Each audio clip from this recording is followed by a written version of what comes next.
85세인 나는 혼자 생활한 지 20년이 되었다. 나는 노년의 독거가 외로움과 무력함의 상징이 아니라 오히려 지혜로운 선택이라는 것을 깊이 깨달았다. 안녕하세요 여러분. 지혜의 꽃밭 채널에 오신 것을 환영합니다. 프랑스 작가 로맹 롤랑은 이렇게 말했다. 진정한 강함은 주변에 사람이 얼마나 있는가가 아니라 고독 속에서 힘을 끌어낼 수 있는 능력에 있다. 이 말에 나는 깊이 공감한다. 20년 전 아내가 병으로 세상을 떠난 후 내 인생은 갑자기 정막 속에 빠졌다. 많은 사람들은 노인이 혼자 사는 것을 외롭고 두려운 일로 여기지만 나는 그렇게 생각하지 않는다. 오히려 나는 홀로 사는 삶 속에서 삶의 참된 즐거움을 찾았고 노년의 삶을 새롭게 정의했다. 이제 85세의 나이에도 불구하고 건강하며 긍정적인 마음가짐을 가지고 있다. 독거 생활이 내 행복감을 조금도 감소시키지 않았다. 20년 동안 혼자 살아오면서 깨달은 것은 독거 생활을 즐기기 위해 반드시 지켜야 할 3가지 원칙이 있다는 것이다. 하나, 자신을 위해 사는 법을 배우라. 나이가 들면 자신의 삶을 더 소중히 여겨야 한다. 손자, 손녀는 그들만의 삶이 있다. 우리가 굳이 그들을 위해 희생할 필요는 없다. 이것이 내가 오랜 독거 생활을 통해 얻은 가장 큰 깨달음이다. 예전에 아내가 살아있을 때 우리의 월 연금은 150만 원 정도였다. 아내는 살림을 잘 꾸려나갔고 생활의 질을 유지하면서도 매달 민호와 지수에게 40만 원 정도를 보태주었다. 아들이 결혼할 때 100제곱미터 이상의 큰 집을 샀고 매달 대출 이자만 120만 원이 넘었다. 부부의 수입이 많았지만 아이를 키우고 생활비를 감당하는 것은 여전히 큰 부담이었다. 아내는 항상 민호를 걱정하며 도와주려 했다. 그래서 매달 40만 원을 지원해 주었다. 그러나 아내가 세상을 떠난 후 나는 내 삶을 다시 돌아보게 되었다. 소득이 줄어든 상황에서 나는 솔직하게 민호와 지수에게 이제는 더 이상 경제적인 지원을 할 수 없다고 말했다. 그들은 내 결정을 이해해 주었고 오히려 아버지, 건강만 잘 챙기세요. 어려움이 있으면 우리가 돕겠습니다. 라고 말했다. 그 후로 나는 더 이상 그들에게 돈을 주지 않았다. 젊었을 때 능력이 될 때 도와주는 것은 괜찮지만 능력이 되지 않는데도 무리하게 도와주면 오히려 서로에게 해가 된다. 만약 내가 계속 지원하려고 절약하며 생활하면 결국 나의 건강이 나빠질 것이고 그렇게 되면 민호는 나를 돌보느라 자신의 일을 제대로 하지 못할 것이다. 이보다 더 큰 문제가 어디 있겠는가. 그래서 나는 더욱 확신하게 되었다. 노년의 가장 중요한 책임은 자녀를 돕는 것이 아니라 자신의 건강을 지켜 자녀에게 부담을 주지 않는 것이다.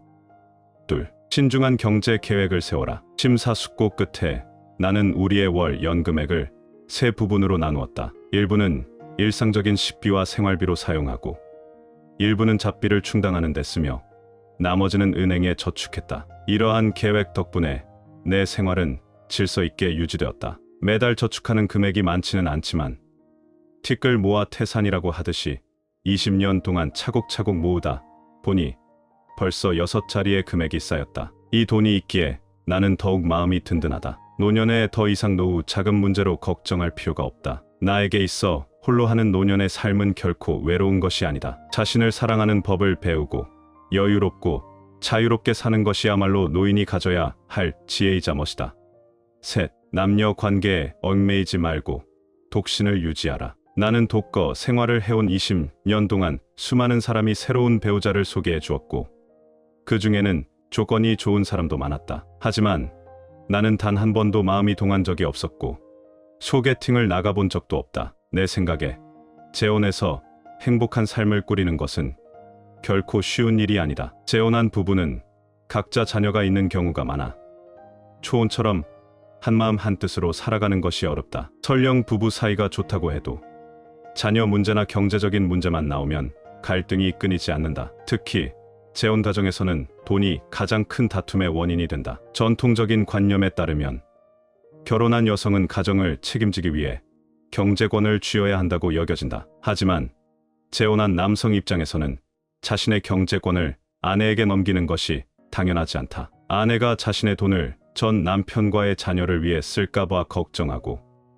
자신이 손해를 볼까 두려워한다. 이러한 불신과 경계심이 있으면 부부간의 다툼이 끊이지 않고 가정은 평화로울 수 없다. 나 역시 보통 사람인지라 사적인 욕심이 없다고는 할 수 없다. 만약 내가 재혼을 한다면 아마도 대부분의 재혼 남성과 마찬가지로 경제권을 상대방에게 넘기고 싶지 않을 것이다. 그렇다면 다툼이 계속될 것이고 결국에는 불안하고 불행한 삶을 살게 될 것이다. 그럴 바에는 차라리 혼자 살면서 조용하고 자유로운 삶을 즐기는 것이 낫다. 20년이 지난 지금도 나는 여전히 재혼하지 않은 것이 내 인생에서 가장 현명한 선택이었다고 생각한다. 독거 생활에는 갈등도 없고 다툼도 없다. 마음은 평온하고 몸은 건강하며 하루하루가 편안하고 여유롭다. 넷, 긍정적인 마음가짐을 유지하라. 좋은 기분이 좋은 건강을 만든다. 기분이 좋아야 몸도 건강해진다. 이것이 내가 독거 생활을 하면서 가장 깊이 깨달은 점이다. 혼자 살다 보면 때때로 외로움을 느낄 수밖에 없지만 나는 결코 부정적인 감정에 빠지지 않는다. 아내가 세상을 떠난 후 나는 한 가지 중요한 사실을 깨달았다. 노년에는 오직 자신만이 의지할 수 있는 존재다. 만약 내 몸이 무너지면 노년의 삶은 더욱 힘들어질 것이다. 따라서 건강을 유지하기 위해서는 먼저 긍정적인 마음을 가져야 한다. 아내가 살아있을 때 나는 전형적인 집돌이였다. 집이 가장 편안한 곳이었고 아내가 곁에 있었기 때문에 외부 세계에는 관심조차 없었다. 그러나 아내가 떠난 후 나는 이러한 생활 방식을 바꿀 필요가 있다는 것을 깨달았다. 그래서 나는 집 밖으로 나가기 시작했다. 매일 공원을 산책하며 햇볕을 쬐고 신선한 공기를 마셨다. 2, 3일에 한 번씩 친구들을 만나 담소를 나누었다. 이러한 모임은 나의 견문을 넓혀줄 뿐만 아니라 외로움을 해소하는 데도 큰 도움이 되었다. 5. 사회와 단절되지 말고 적극적으로 교류하라. 나이가 들면서 주변의 친구들이 하나둘씩 세상을 떠나거나 거동이 불편해졌다. 자연스럽게 모임의 횟수도 점점 줄어들었다. 그 빈자리를 채우기 위해 나는 노인대학에 등록하기로 결심했다. 그때부터 비가 오나 눈이 오나 나는 매일 수업에 참석했다. 비록 80을 넘겼지만 나는 절대 늙었다고 인정하지 않았다. 우리 반에서 내가 가장 나이가 많았지만 동시에 가장 건강하고 가장 활기찬 사람이었다. 동급생들은 나와 어울리기를 좋아했고 서로의 존재 덕분에 나는 더 이상 외로움을 느끼지 않았다. 여러 해 동안 독거 생활을 하면서 나는 더욱 확신하게 되었다. 노인이 되어도 사회와 단절되어서는 안 된다. 적극적으로 사람들과 교류하는 것은 단순히 마음을 긍정적으로 유지하는데 도움이 될 뿐만 아니라 외로움을 줄이고 치매의 위험을 낮추는 데도 큰 역할을 한다. 사람들 속에서 살아가는 것은 단순한 노년의 지혜가 아니라 건강하고 행복한 삶을 위한 필수 요소다. 나는 올해 85 새로 인생의 마지막 단계에 접어들었지만 결코 이를 슬퍼하지 않는다. 삶과 죽음, 질병과 노화는 자연의 법칙이다. 이를 담담히 받아들일 때 비로소 우리는 가벼운 마음으로 살아갈 수 있다. 6. 미래를 걱정하지 말고 현재를 충실히 살아라. 내 인생에 남은 시간에 대한 계획은 간단하다. 살아있는 동안 최선을 다해 살고 잘 먹고 잘 자고 몸을 건강하게 유지하는 것. 만약 어느 날 내 몸이 더 이상 버텨주지 않아 스스로 생활할 수 없게 된다면 나는 아들에게 나를 좋은 요양원으로 보내달라고 할 것이다. 내 연금과 저축만으로도 충분히 편안한 노후를 보낼 수 있기 때문이다. 인생의 마지막 순간에 나는 돈을 아끼기 위해 내 삶의 질을 희생하지 않을 것이다. 이 세상에 태어나 살아간다는 것 자체가 쉽지 않은 일이다. 그러니 최소한 스스로에게 잘해 주어야 후회 없는 삶이 될 것이다. 나는 모든 사람이 자신에게 가장 맞는 삶의 방식을 찾아야 한다고 믿는다. 무작정 남을 따라가거나 억지로 무언가를 고집할 필요는 없다. 자신에게 맞는 길을 찾고 여유롭고 평온하게 살아가는 것이 중요하다. 어느 날 나는 한 영상을 보았다. 92세의 한 노인이 기자와 인터뷰를 하며 자신의 장수 비결을 공유했다. 그는 이렇게 말했다. 모든 것을 긍정적으로 바라보면 걱정할 일이 없다. 즐겁게 살고 손자와 함께 시간을 보내고 새로운 것에 흥미를 가지는 것이 장수의 비결이다. 우리는 종종 노년의 삶이 얼마나 풍요로운지, 젊을 때 얼마나 많은 재산을 모았느냐에 달려있다고 생각한다. 하지만 그 노인의 말은 내게 중요한 깨달음을 주었다. 노년의 삶의 질을 결정하는 것은 돈이 아니라 긍정적인 마음가짐과 건강한 몸이다. 좋은 마음과 건강한 몸을 가진 사람은 비록 검소한 생활을 하더라도 충분히 행복할 수 있다. 반대로 엄청난 부를 가진 사람이라도 건강과 행복을 잃으면 삶이 만족스러울 수 없다. 좋은 마음과 건강한 몸을 유지하려면 반드시 올바른 생활 습관을 길러야 한다. 이러한 습관을 가진 사람은 누구나 행복한 노년을 보낼 수 있다. 그중 가장 중요한 것은 정신 세계를 풍요롭게 하고 삶의 색깔을 더하는 것이다. 7.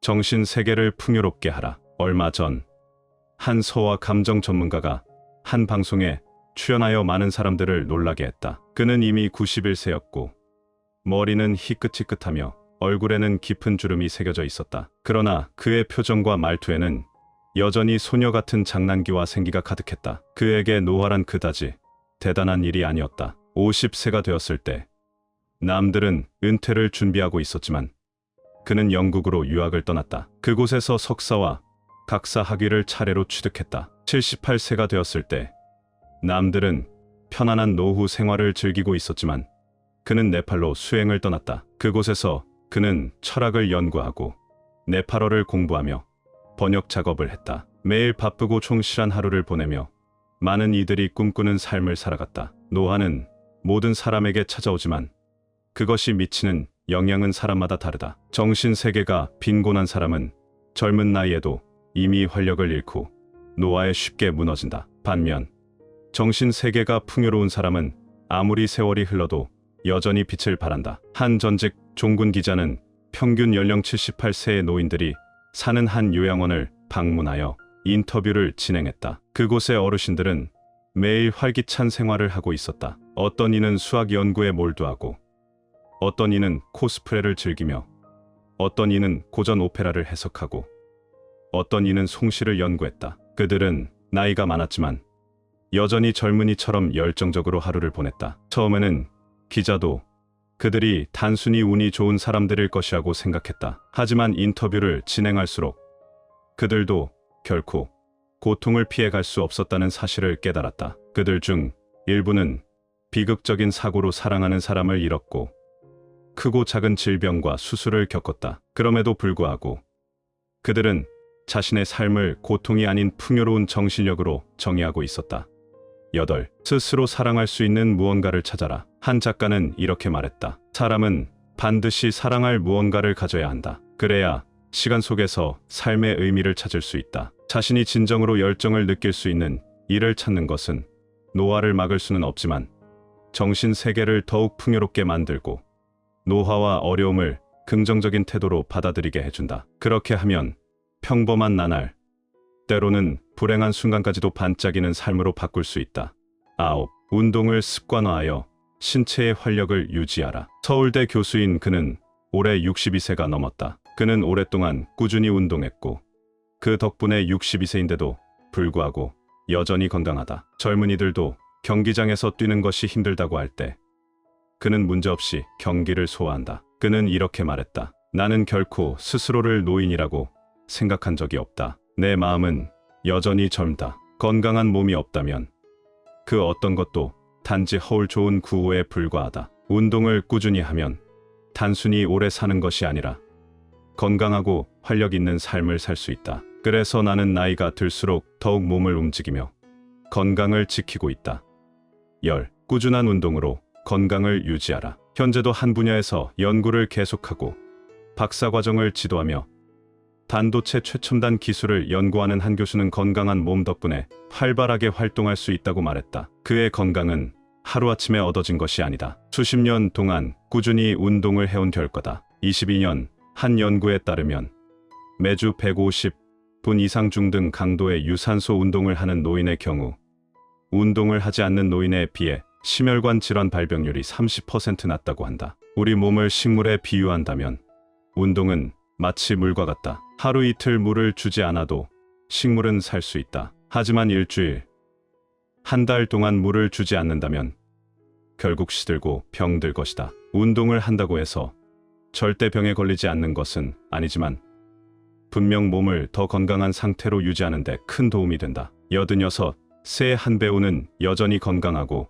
활기차게 생활하고 있다. 비결을 묻자 그는 이렇게 대답했다. 특별한 비법은 없다. 매일 꾸준히 운동할 뿐이다. 빠르게 걷고 플랭크를 하고 다리를 들어 올리는 간단한 운동을 계속한다. 몸을 계속 움직이면 스스로가 유연해지고 모든 것이 수월해진다. 모든 사람은 품이 있는 노년을 원한다. 그러나 품이 있는 삶은 건강한 몸이 뒷받침될 때 가능하다. 움직이는 것조차 어려운 몸으로 어떻게 여유롭고 존엄한 삶을 논할 수 있겠는가? 그러니 움직일 수 있을 때 반드시 움직여야 한다. 운동이 영생을 보장하지는 않지만 더 건강하고 가벼운 몸을 만들어 주어 질 높은 노년을 살아가게 한다. 11.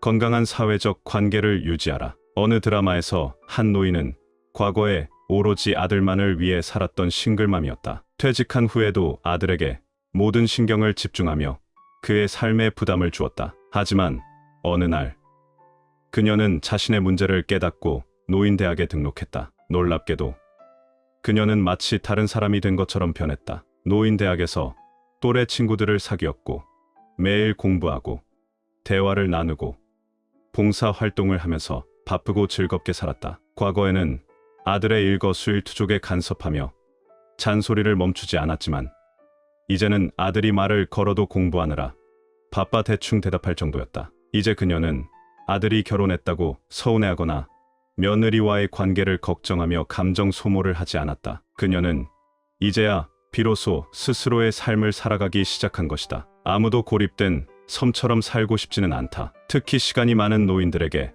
좋은 인간관계는 외로움을 피할 수 있는 중요한 방법이다. 한 온라인 커뮤니티에서 노년의 삶을 어떻게 풍요롭게 만들 수 있을지에 대한 질문이 올라왔다. 가장 많은 추천을 받은 답변은 이러했다. 어떤 취미도 좋지만 매일 동네 공원에서 또래 노인들과 앉아 대화하는 것만큼 효과적인 것은 없다. 한 사용자는 외할머니를 집으로 모셔온 후 외할머니가 무료할까봐 다양한 취미 활동을 추천해드렸다고 했다. 그러나 아무리 다양한 활동을 권해도 외할머니가 가장 좋아하는 것은 단 하나였다. 바로 손녀와 함께 이야기하는 것이었다. 이야기를 시작하면 두세 시간이 훌쩍 지나갔고 손녀는 감당하기 어려울 정도로 지쳤다. 그러던 어느 날 손녀는 외할머니를 동네 공원으로 데려갔다. 잠시 볼 일이 있어 외할머니를 벤치에 앉혀두고 돌아왔을 때 놀라운 광경이 펼쳐졌다. 외할머니는 6명 정도의 비슷한 연배의 노인들과 함께 활발하게 대화를 나누고 있었다. 그들의 얼굴에는 미소가 가득했고 웃음소리가 끊이지 않았다. 마치 오래된 친구들처럼 보였다. 그날 이후 외할머니는 매일 공원에서 친구들을 만나 이야기하며 즐겁게 시간을 보냈다. 그 덕분에 손녀 역시 부담을 덜 수 있었다. 이 경험을 통해 손녀는 중요한 교훈을 얻었다. 어떤 취미 활동보다도 중요한 것은 대화할 사람이 있는 것이다. 사람의 감정은 강물과 같다. 적절한 배출구가 없다면 점점 쌓이고 결국 넘쳐흐르게 된다. 노년의 고독은 생각보다 훨씬 더 깊고 강하게 다가온다. 아무리 자녀가 곁에 있다고 해도 세대 차이로 인해 완전히 이해받기는 어렵다. 하지만 같은 세대의 친구들과 교류하면 공감을 얻고 감정을 해소할 수 있다. 좋은 인간관계는 심리적 안정을 가져다주며 노년의 삶을 더욱 행복하게 만든다. 어머니는 주변에 6명에서 7명 정도의 비슷한 연배의 노인들과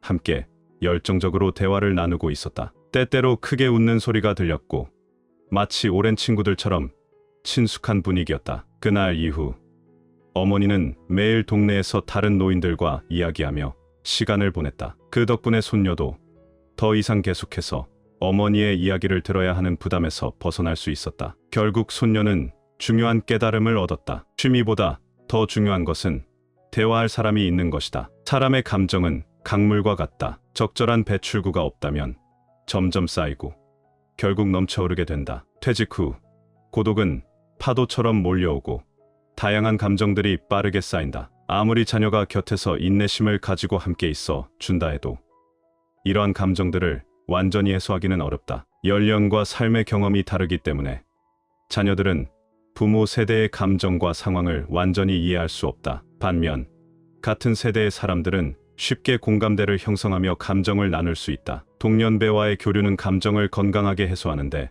도움이 되며 좋은 심리 상태를 유지하는 데 필수적이다. 시간이 지나면서 신체의 기능은 점차 약해지지만 스스로 배우고 성장하려는 노력은 그 속도를 늦출 수 있다. 우리는 노화를 멈출 수 없지만 어떻게 노년을 살아갈지는 스스로 선택할 수 있다. 자신이 좋아하는 일을 하며 정신 세계를 풍요롭게 만들자. 꾸준히 운동하며 몸을 가볍고 건강하게 유지하자. 사회적 관계를 지속적으로 유지하며 감정을 제때 해소하자. 오늘 여러분과 함께 나눌 다음 주제는 이혼 이야기입니다. 요즘 이혼은 너무 흔한 일이 되어 버렸습니다. 연예인들의 이혼 소식부터 주변 사람들의 이혼까지 한 해 동안 몇 번이고 듣게 됩니다. 하지만 이혼을 선택한 모든 사람들은 한 번쯤 내가 왜 이렇게 되었을까 하고 후회하지 않을까요? 사랑할 때는 하루라도 떨어지기 싫어하던 두 사람이 이혼 후에는 서로를 원망하며 다시는 마주치고 싶지 않아 합니다. 헤어진 뒤에도 친구로 남을 수 있는 경우는 극히 드뭅니다. 길이 다르면 같이 갈 수 없다. 결혼을 결정하기 전에 반드시 신중하게 생각하세요. 섣불리 결혼이라는 문을 열었다가는 후회해도 되돌릴 수 없습니다. 다음 3가지 유형의 결혼은 실패할 확률이 매우 높습니다. 차라리 혼자 늙어가는 것이 낫지. 이런 결혼은 하지 않는 것이 좋습니다. 하나, 사랑과 무관한 결혼. 사랑하는지 아닌지 갈팡질팡하는 관계라면 결혼을 해서는 안 됩니다. 사랑하면 평생을 함께할 수 있어야 합니다. 손을 잡았다면 온 마음을 다해 사랑하고 끝까지 함께할 수 있어야 합니다. 반대로 사랑하지 않는다면 미련 없이 손을 놓아야 합니다. 질질 끌면서 어정쩡한 관계를 유지하는 것은 서로에게 상처가 될 뿐입니다. 결혼 전부터 확신 없이 흔들리는 관계라면 단지 결혼을 해야 할 시기가 되었다는 이유로 서둘러 결혼을 결정해서는 안 됩니다. 결혼을 단순히 형식적인 절차로만 생각하면 결국 둘 다 불행해집니다. 또한 결혼을 경제적인 이유로 결정하는 경우도 많습니다. 서로에게 진심이 없고 그저 돈 때문에 맺어진 관계라면 당장은 유지될 수 있어도 언젠가는 깨지게 되어 있습니다. 서로에게 맞지 않는 관계에서 돈이 사라지는 순간 남는 것은 아무것도 없습니다. 물론 결혼을 위해 경제적인 안정이 중요한 것은 사실입니다. 하지만 돈이 사랑의 깊이를 결정하는 것은 아닙니다. 진정한 사랑은 함께 돈을 벌고 함께 어려움을 극복해 나가는 것입니다. 서로 돈을 따지고 계산하며 관계를 유지하는 것은 진정한 부부의 모습이 아닙니다. 또한 임신 때문에 결혼을 결정하는 것도 바람직하지 않습니다. 어쩔 수 없으니까 라는 이유로 서둘러 결혼을 하면 결국 서로에게 상처만 남기게 됩니다. 사랑하지 않는다면 아이 때문에 억지로 결혼해서는 안 됩니다. 아이를 위해서라도 사랑 없는 결혼을 하면 안 됩니다. 결혼은 평생을 함께하는 일입니다. 참을 수 있는 것도 한계가 있습니다. 결혼 후에도 계속해서 참아야만 하는 관계라면 결국 고통스러운 인생이 될 뿐입니다. 둘, 서로 다른 길을 가는 사람과의 결혼. 결혼 생활에서 서로의 수준이 다르다면 함께 살아가는 것이 어려워집니다. 나이는 문제가 되지 않습니다. 거리도 문제가 되지 않습니다. 직업도 바꿀 수 있고 경제적인 상황도 함께 극복할 수 있습니다. 그러나 삶을 바라보는 가치관이 다르면 결국 같은 길을 걸을 수 없습니다. 생각이 다르면 대화도 어려워집니다. 한 사람은 동쪽으로 가고 싶고 다른 한 사람은 서쪽으로 가고 싶다면 결국 충돌이 생길 수밖에 없습니다. 한 사람은 먼 곳으로 나가 돈을 벌고 싶어 하지만 다른 한 사람은 집에 머물러야 한다고 주장합니다. 이런 상황이 반복되면 부부 사이의 갈등은 끊이지 않습니다. 아무리 함께 살아도 서로 이해하지 못하는 관계가 계속될 뿐입니다. 사랑에는 귀천이 없지만 결혼에는 수준 차이가 존재한다. 사랑에 빠지면 우리는 현실을 보지 못합니다. 그러나 결혼은 현실입니다. 결국 서로 다른 환경에서 살아온 사람들이 같은 방향으로 나아가기란 쉽지 않습니다. 우리는 동화 속 이야기를 현실에서도 기대하곤 합니다. 하지만 현실에서는 왕자가 신데렐라를 만나 행복하게 사는 일이 흔치 않습니다. 현실에서는 삶의 수준이 너무 다르면 결국 조화를 이루기가 어렵습니다. 이처럼 서로 다른 가치관을 가진 사람과 결혼을 하면 결국 지속적인 갈등을 피할 수 없습니다. 결혼을 고려할 때 상대방과 정말 같은 방향을 바라보고 있는지 신중하게 고민해야 합니다. 셋, 결혼은 사랑만으로 이루어지지 않는다. 어떤 사람은 이렇게 말한다.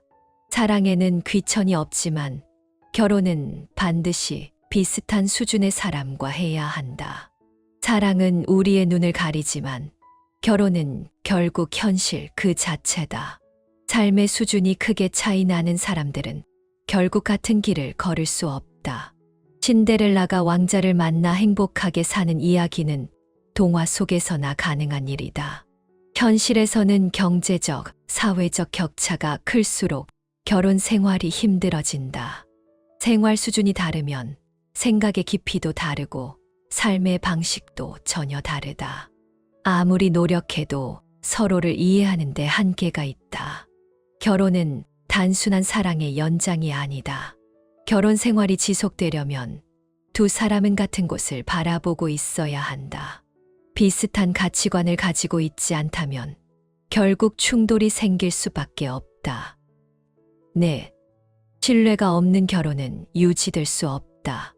결혼 생활에서 가장 위험한 것은 원칙이 없는 사람과 함께하는 것이다. 어떤 사람들은 그때그때 말을 바꾸고 약속을 쉽게 깨버린다. 오늘은 한 가지를 말하고 내일은 전혀 다른 행동을 한다. 결혼을 할 때는 평생을 함께하겠다고 맹세했지만 결국 새로운 사람을 만나 사랑에 빠지는 경우도 많다.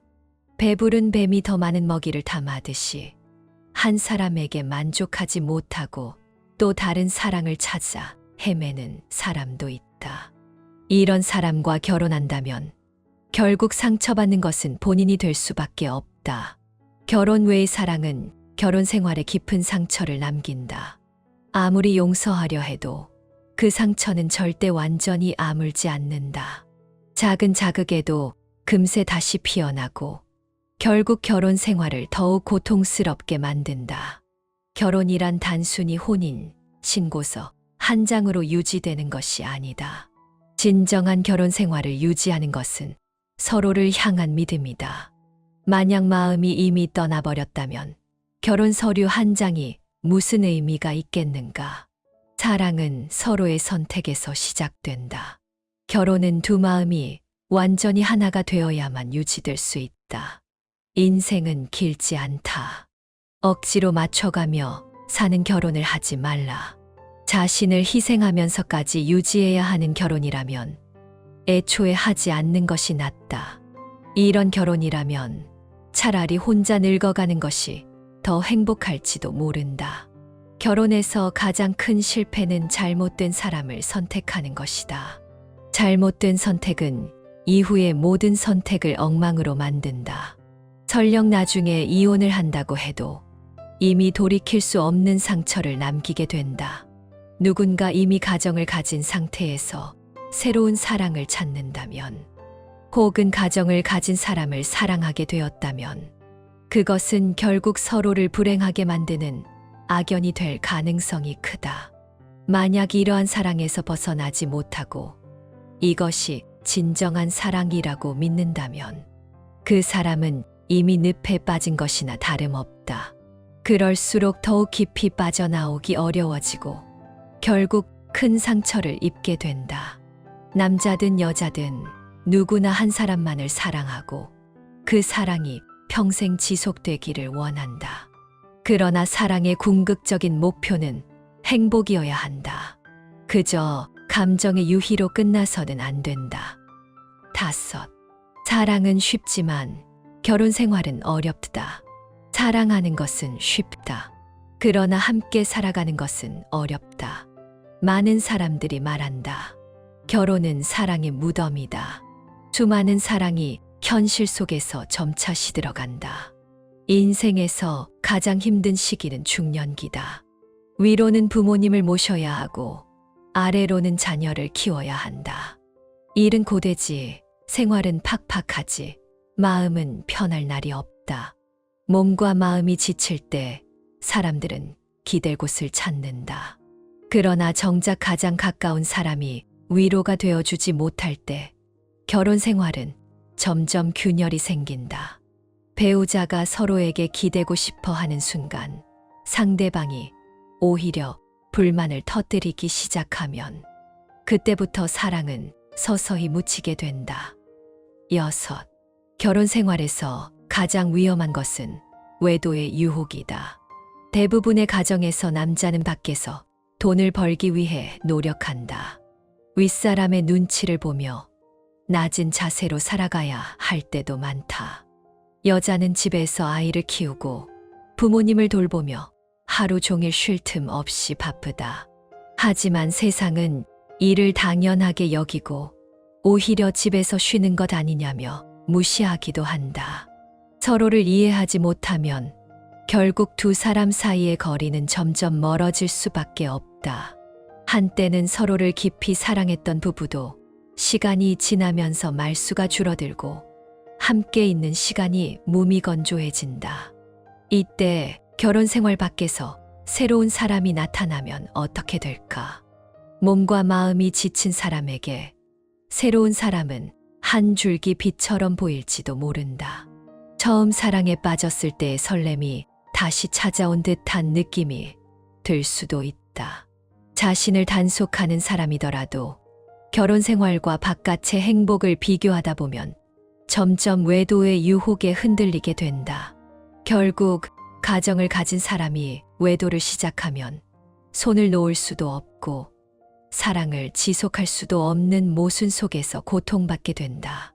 매일매일 상대를 떠올리며 마음이 점점 멀어지고 결국 진정한 사랑을 찾았다고 착각하게 된다. 하지만 누군가 가정을 가졌음에도 불구하고 새로운 사랑을 놓지 못하는 경우 결국 두 가지 길밖에 남지 않는다. 첫째, 가정으로 돌아간다. 그러나 이미 한번 흔들린 마음은 쉽게 원래대로 돌아갈 수 없다. 설령 가정으로 돌아간다고 해도 배우자는 여전히 그 상처를 기억하고 있다. 과거의 실수는 때때로 다시 끄집어내져서 서로를 아프게 할 것이고 두 사람의 관계는 다시는 이전처럼 회복되지 않을 가능성이 크다. 외도로 인해 생긴 상처는 영원히 완전히 치유될 수 없다. 둘째, 가정을 버리고 새로운 사랑을 선택한다. 어떤 사람은 사랑을 위해 모든 것을 버릴 수도 있다. 혹은 배우자가 이를 참지 못하고 결국 관계를 끝내는 선택을 할 수도 있다. 하지만 어떤 이유로든 결혼 생활이 끝난다고 해서 그 이후에 반드시 행복이 기다리고 있는 것은 아니다. 사실 결혼 생활 바깥의 사랑을 진심으로 생각하는 사람은 극히 드물다. 많은 경우 단순한 감정의 유희일 뿐이다. 결국 외도로 인해 가정도 잃고 새로운 관계도 만족스럽지 않은 경우가 많다. 삶은 한 척의 배와 같다. 배우자는 그 배의 키를 잡고 있는 사람이다. 하지만 배가 지나치게 흔들리면 결국 항로에서 벗어나고 배는 침몰할 수밖에 없다. 7. 결혼 생활에서 세 사람의 자리는 없다. 결혼은 두 사람의 것이지 세 사람의 것이 아니다. 그럼에도 불구하고 결혼 생활 바깥에서 생긴 사랑을 놓지 못하면 어떻게 될까? 그것은 마치 가정에 폭탄을 설치하는 것과 같다. 언제 폭발할지 모르는 불안감 속에서 결국 가정은 산산조각 나고 만다. 세상에는 이런 말이 있다.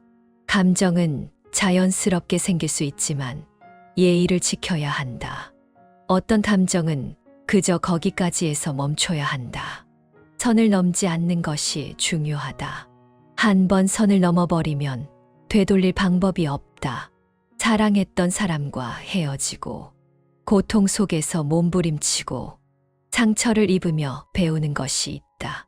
때로는 사랑을 놓아주는 것이야말로 진정한 사랑일 수도 있다.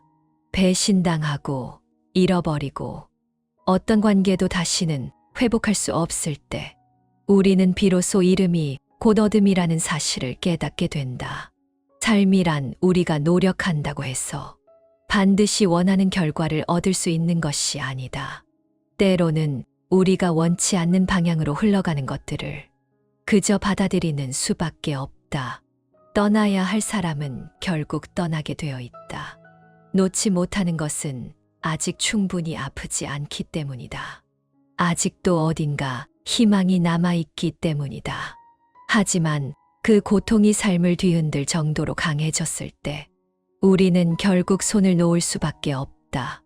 마치 손에 가시가 박혀 있을 때 그 가시가 너무 아프면 스스로 뽑아내는 것처럼 때로는 포기하는 것이야말로 가장 나은 선택일 수도 있다. 8.